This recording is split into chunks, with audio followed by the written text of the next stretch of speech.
Bismillahirrahmanirrahim. Assalamualaikum warahmatullahi wabarakatuh. Alhamdulillah wassalatu wassalamu ala Rasulillah wa ala alihi wa ashabihi wa man wala, amma ba'du. Allahumma 'allimna ma yanfa'una wanfa'na bima 'allamtana wa zidna 'ilman ya rabbal alamin. Rabbi yassir wa a'in ya karim.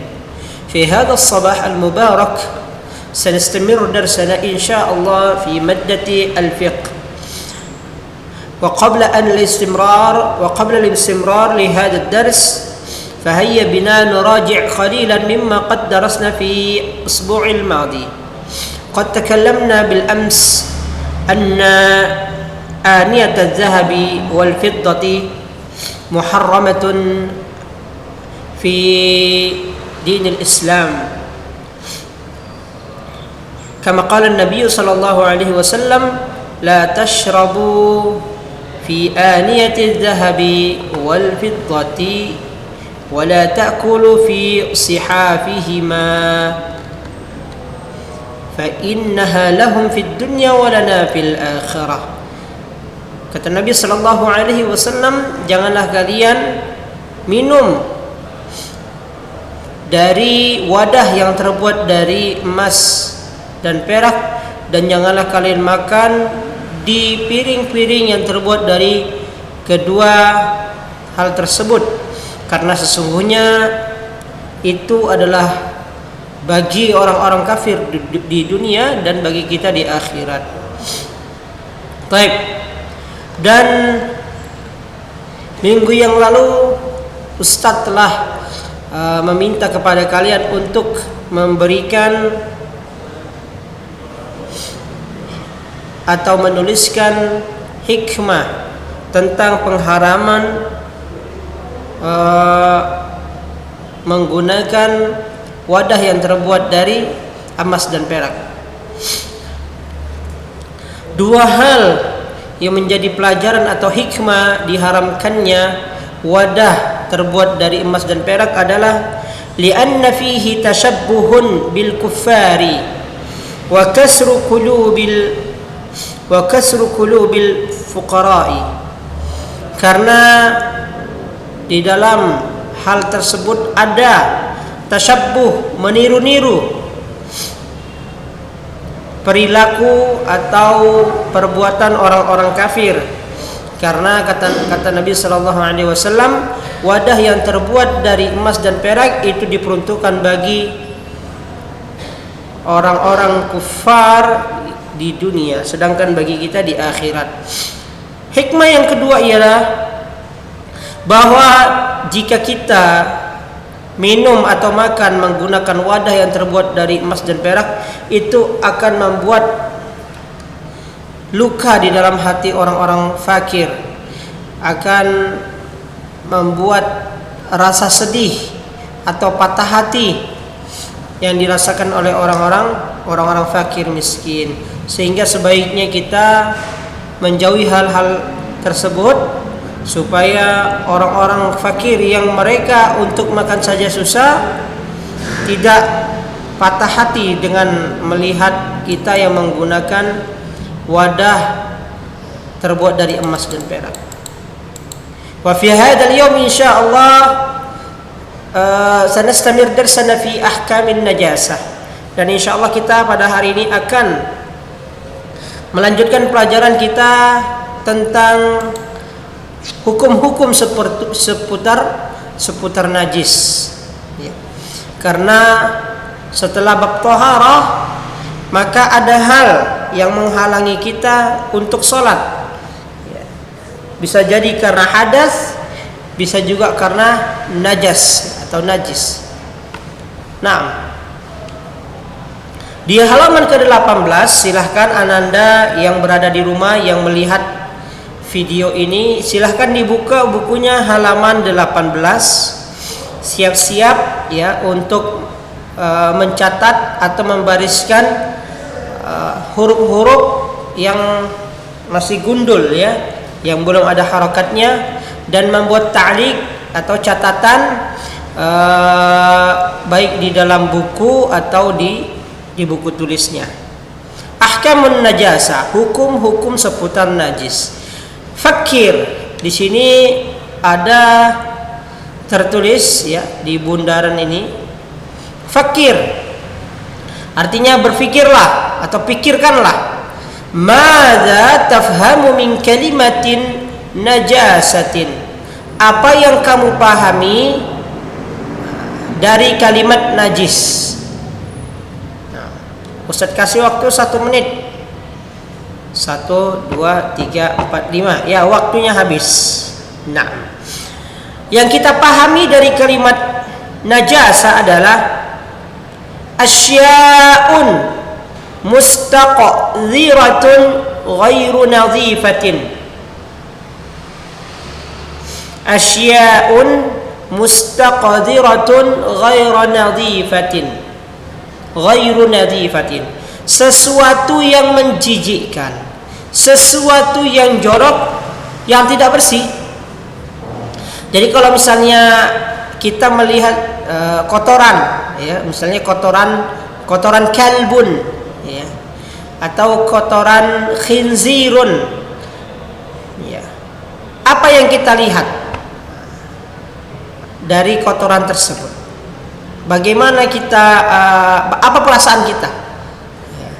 Perasaan kita pasti jijik kan? Nah, begitulah najis itu, sesuatu yang jijik dan kotor dan dia tidak bersih. Baik, kita lanjutkan. Mahiyan najasah. Mahiyan najasatu.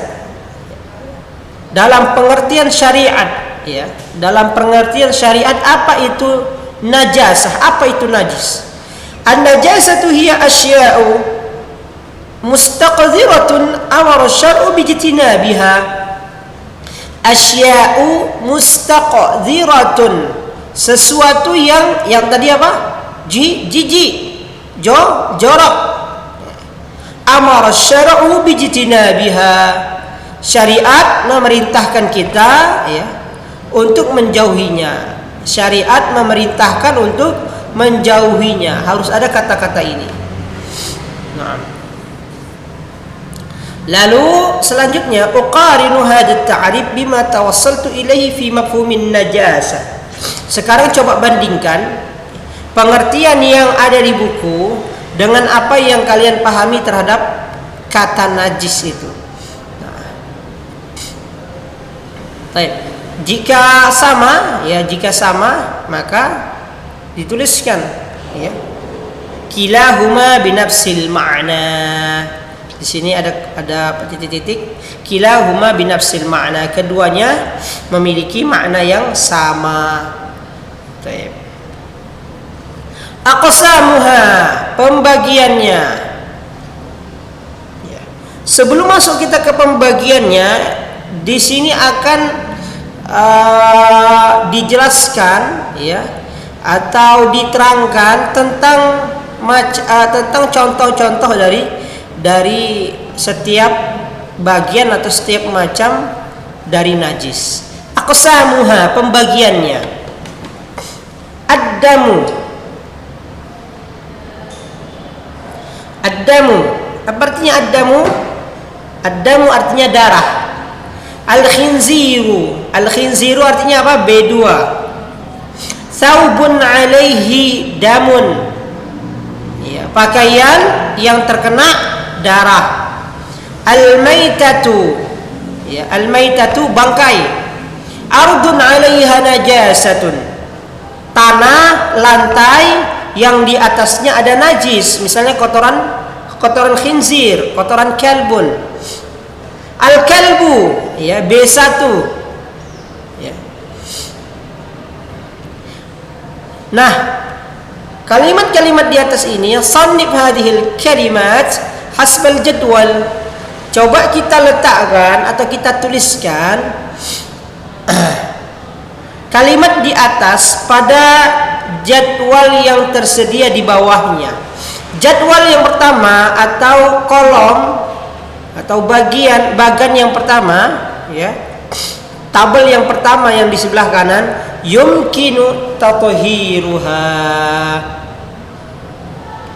yumkinu tathiruha, mungkin atau bisa disucikan atau dibersihkan.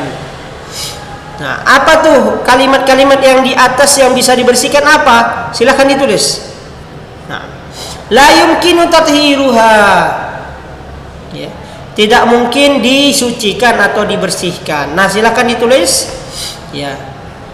Silakan di-post ya, diberhentikan sejenak video ini, lalu Anda tulis sendiri.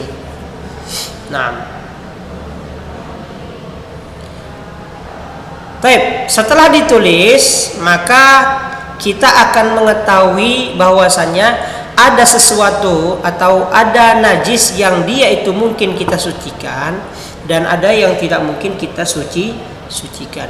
Yumkinu tathiruha. Yang pertama ad-damu, darah, mungkin kita bersihkan, kita sucikan ya. Saubun alaihi dam, ya. Pakaian atau baju yang terkena apa? Darah, bisa kita cuci.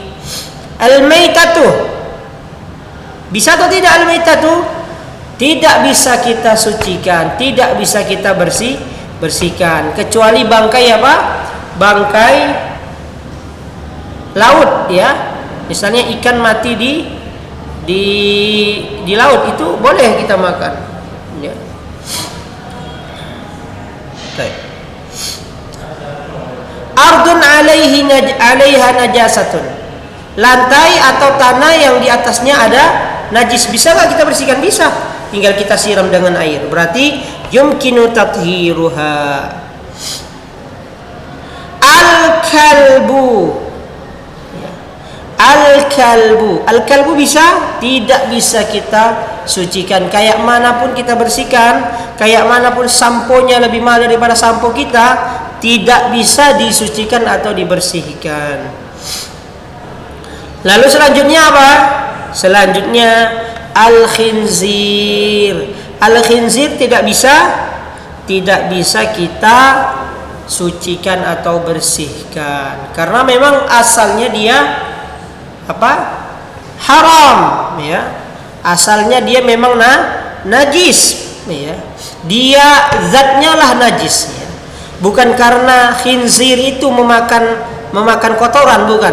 Karena memang dia zatnya awal atau asal penciptaannya sudah najis dan diharamkan untuk dimakan. Paham insyaallah ya sampai di sini ya. Alhamdulillah. Selanjutnya di halaman ke-19. Idza ta'ammalta fil jadwalis sabiq wajadta ma ya'ti. Jika kau perhatikan pada tabel yang tadi yang sebelumnya, maka kau akan menemukan ini. Kamu akan mendapatkan apa yang ada di bawah ini. Baik, tabel yang pertama yang di sebelah kanan, hudaka asya'u tahiratun wa yaqau 'alaiha ba'dun najasati fatusbihu najasatun wa yusamma hadzal qismu an-najasa al-hukmiyah. Ya, di sana ada sesuatu yang suci, artinya ada sesuatu yang suci yang terkena ya najis. Fatusbihu najasa, maka yang suci ini menjadi najis karena terkena najis. Contoh, baju kita terkena apa? Terkena air seni atau air kencing, maka baju kita menjadi najis karena air itu yang mengenai baju kita. Maka dinamakan ya kisim yang pertama ini, bagian pertama ini adalah wa yusamma hadzal qismu, maka disebut bagian ini dengan an-najasa al-hukmiyah. Ya, an-najasa al-hukmiyah, najis hukmi ya. Najis hukmi yang artinya sesuatu yang najis ya. Sesuatu menjadi najis karena terkena najis. Jadi dia bukan zat aslinya yang najis ya. Tetapi sebab ya, maka dikatakan hukmiyah, dia dihukumi najis karena terkena oleh najis ya. Contohnya baju kita terkena kencing, maka baju kita menjadi najis. Bukan baju kita najis, bukan awal atau aslinya pada dasarnya baju kita najis, tidak. Tapi baju kita dihukumi najis karena terkena najis. Itulah an-najasah al-hukmiyah. Wa min amsilatihi, di bawahnya, wa min amsilatihi as-sawbu idza asabahu al-baul. Di antara contohnya adalah pakaian jika terkena kencing. As-sawb idza asabahu al-baul, pakaian jika terkena kencing. Wan na'lu idza dayyasa bihal ghaitu, dan sendal yang jika keinjak kotoran berat ya, maka sendal kita, na'lun kita, dia itu asalnya najis pasti kita beli. Misalnya kita beli di mana, itu dia suci, ya, suci, dia tidak najis. Tetapi ketika keinjak, misalnya kita jalan mau ke sekolah Ulun Nuha, ternyata di jalan sana sebelum sampai Ulun Nuha kita keinjak kotoran, maka sendal kita menjadi najis. Karena boleh kita menggunakan sendal di dalam masjid, ya. Maksud Ustadz, kita boleh menggunakan sandal untuk sholat, ya. Misalnya kita pakai sepatu, ya, lalu kita mau sholat, maka kita boleh, ya. Dengan misalnya seseorang berada dalam perjalanan naik gunung misalnya, ya, dia dalam keadaan suci misalnya, atau dia bisa mengusap sepatunya untuk menggantikan membasuh kakinya. Maka dia gunakan sepatu dia untuk apa? Untuk sholat, ya, supaya tidak dibuka-buka lagi. Itu boleh. Begitu juga dengan sandal. Tetapi jika terkena najis, maka dia menjadi najis sebab terkena najis. Itulah an-najasah al-hukmiyah. Wal ma'u idza mata fihi hayawanun wa taghayyarat raihatuhu. Baik, artinya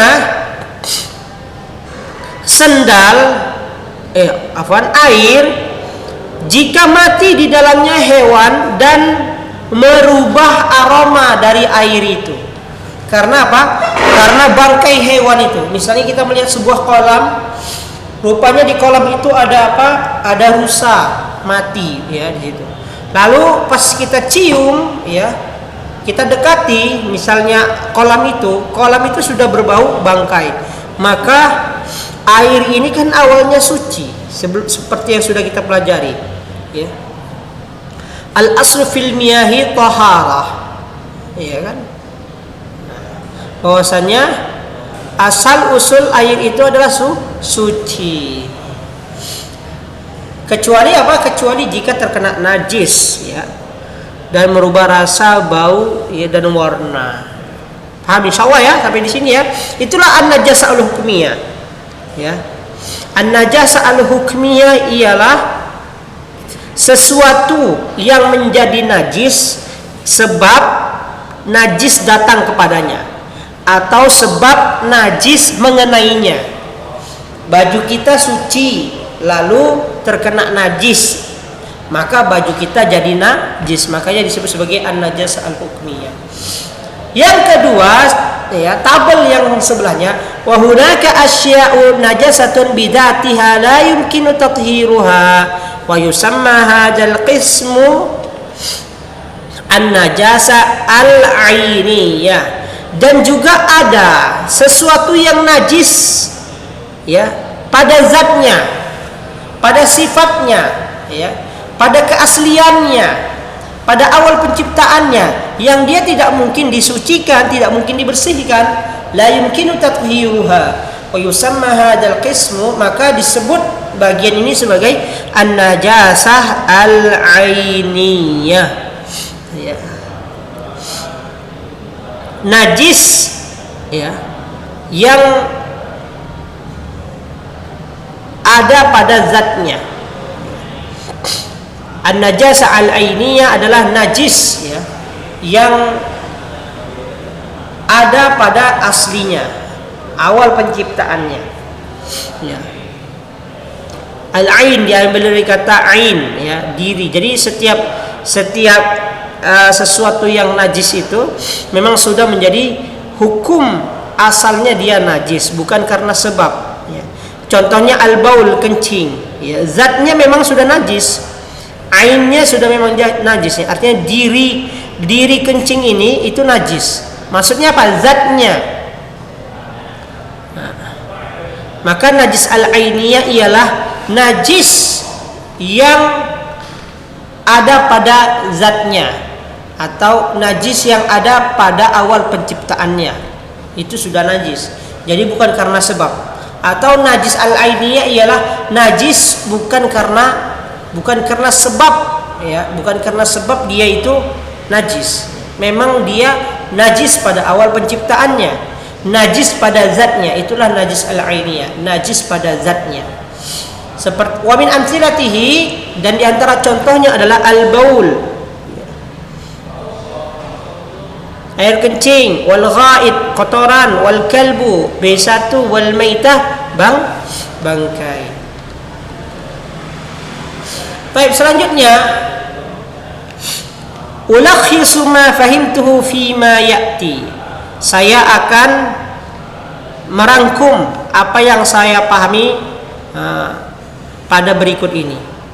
Jadi Ustaz telah menjelaskan kepada antum tentang pembagian najis, bahwasanya najis itu terbagi menjadi dua. Contohnya ini. Ya. Sekarang coba buat rangkuman, ya, di situ ada kolom yang kosong, ya. Ada kolom yang kosong, silahkan dibuat rangkuman. Ya. Ulakhisu ma fahimtuhu fi ma ya'ti.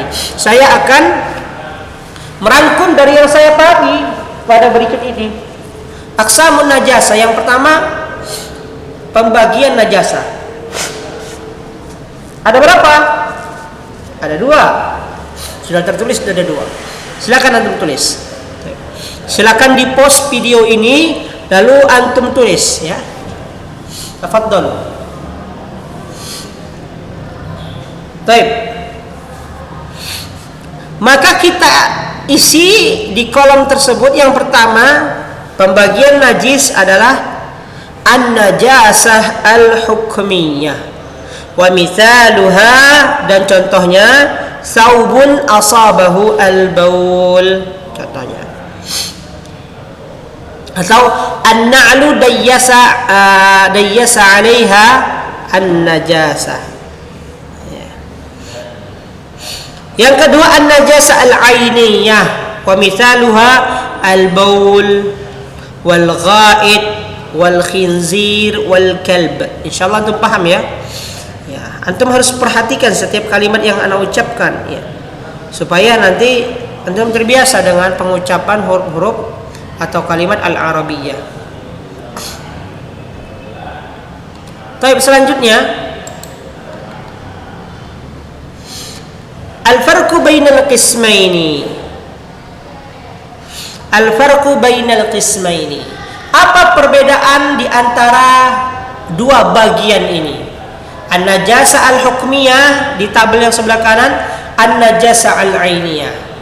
Setelah antum pahami, maka antum akan melihat perbedaan dari an-najasa al-hukmiyah, kan tidak sama. Ya, an-najasa al-hukmiyah adalah sesuatu yang menjadi najis karena terkena najis. An-najasa al-ainiyah adalah najis pada zatnya, bukan pada sebabnya. Bukan karena sebab dia menjadi najis, tapi karena zatnya. Nah, silakan di post video ini lalu ditulis. Baik. Setelah antum tulis, maka kita akan ketahui perbedaannya. Bahwasannya yang pertama, ini perbedaan yang pertama nih, ya.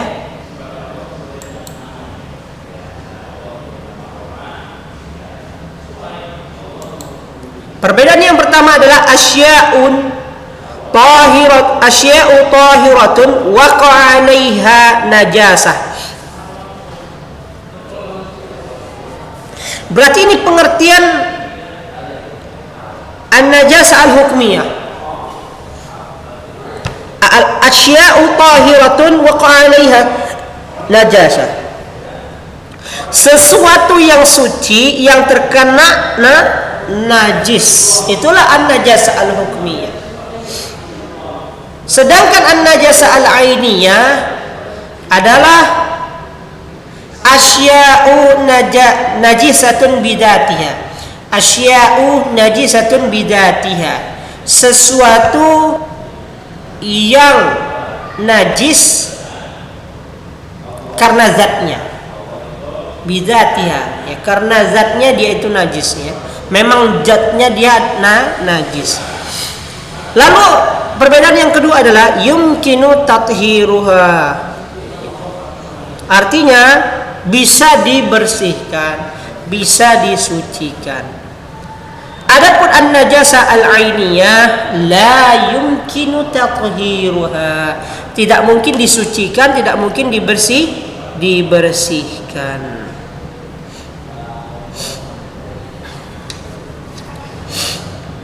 Baik. Insyaallah sampai di sini paham ya pelajaran kita? Insyaallah. Baik, selanjutnya pelajaran selanjutnya adalah darajatun najasah. Derajat atau tingkatan najis.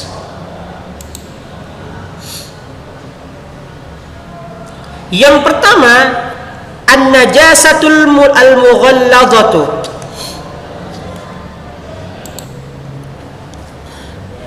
Yang pertama an-najasa al-mughalladzah. Silakan antum dibariskan ya dan diberi catatan untuk terjemahannya. An-najasah al-mughalladzatu, an-najasatul mughalladzah. Apa artinya al-mughalladzah?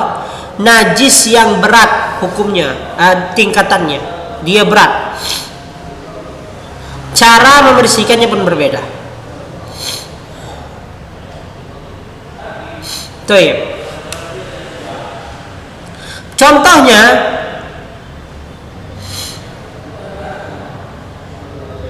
mislu najasatun ma walagha fihi al-kalbi.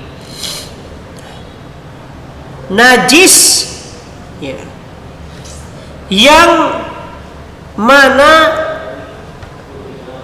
seekor anjing ya menjilat ya suatu benda atau tangan kita atau baju kita atau apapun itu, termasuk air ya,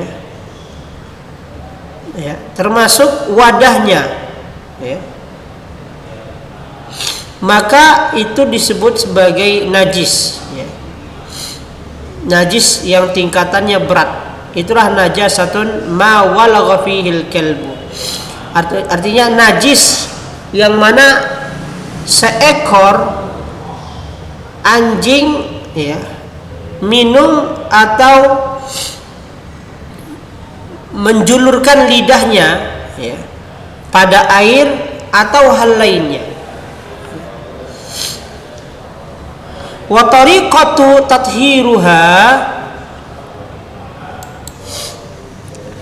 bi an tughsala sab'a marratin ulahunna biturabi. Cara membersihkan atau mensucikan ya sesuatu yang terkena jilatan anjing ya atau air liur anjing, maka dia disamak ya, bahasa kita disamak. Maksudnya maksudnya apa? Bi antughsala, dengan membasuhnya atau mencucinya atau menyiramnya dengan air 7 kali. Ulahunna biturab ya. Maka salah satunya dengan debu dari 7 kali basuhan itu. Sebagaimana sabda Nabi sallallahu alaihi wasallam, wa dalilu dzalik hadits Abi Hurairah radhiyallahu anna Nabi sallallahu alaihi wasallam tuhuru ina'i ahadikum idza walagha fihi al-kalb ay yaghsila 7 marat ulahunna biturab.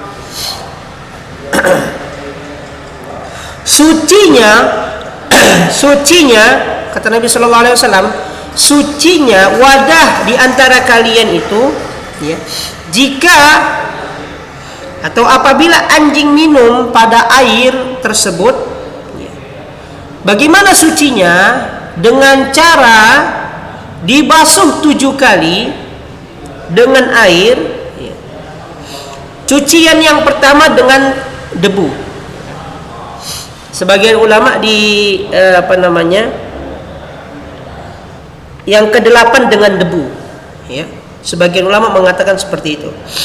Apa itu hadisnya? Idza walaghal kalbu fil ina faghsiluhu 7 marratin wa afiruhu ats-tsamina fit turab. Jika anjing menjilati bejana kalian, wadah-wadah kalian, cucilah sebanyak 7 kali dan gosoklah yang ke-8 dengan debu. Jadi kita cuci dengan air, kita bersihkan 7 kali, kita siram 7 kali, 1, 2, 3, 4, 5, 6, 7. Lalu setelah itu kita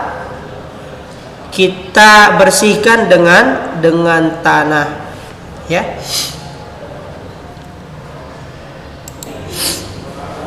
Baik. Wa ma'na walagha, dan arti dari walagha adalah minumnya atau masuknya lidah anjing, ya, ke dalam air, ya, dan dia menggerakkan lidahnya, artinya minum, ya. Bagaimana anjing itu minum, itulah walagha, artinya walagha. Bisa jadi dia menjilat, ya, akhirnya air liurnya itu berada di air itu dan mengenai apa? Tentunya mengenai sisi-sisi wadah tersebut. Begitu juga dengan misalnya kaki kita yang terjilat anjing atau sesuatu yang terkena air liur anjing, maka dia disamak, yaitu dengan cara disiram 7 kali, lalu ditutup terakhir dengan apa? Dengan turab, dengan debu atau dengan tanah, ya, dengan tanah.